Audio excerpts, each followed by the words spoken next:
little laser Jane. Oh, little laser Jane. And 9 to the front and 6. Oh, hey guys, how you doing? Just another day on the Sergeant Major's barbecue. Getting a little cooler here. So just got the kids out practicing some cadences, marching them around the yard a little bit. Hope everyone's doing okay.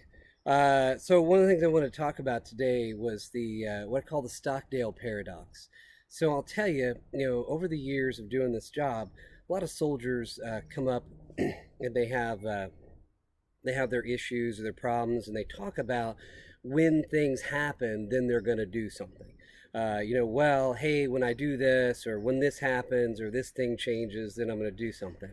And it really made me think about the Stockdale Paradox. And so the Stockdale Paradox is this idea of two things. So one, that whatever the reality is, you have to accept the brutal reality that you're in, but at the same time, you have to have the hope that you can make it through. And where this comes from is Admiral Stockdale was actually a prisoner of war for 8 years in Vietnam.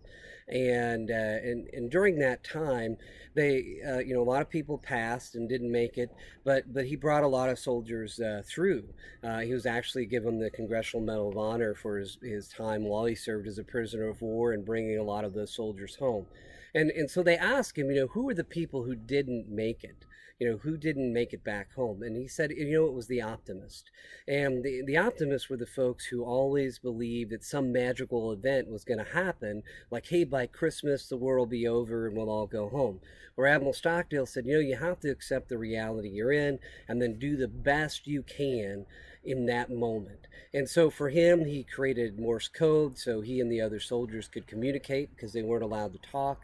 He would set different goals. Some of them are kind of scary if you've read Admiral Stockdale's story.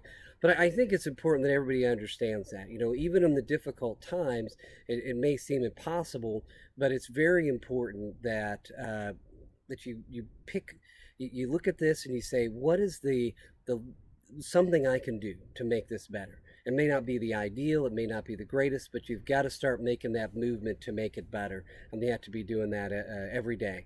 And another good book to look on this is Viktor Frankl and Man's Search for Meaning.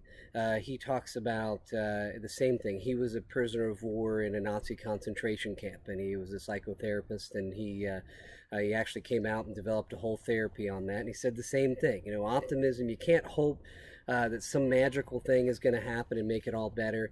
You have to accept your reality and start making it better yourself, even if it's just small little things. So with that, I hope all of you have a wonderful season, and with the cool weather coming in, and we'll look forward to seeing you out there. Hey, get on my ground!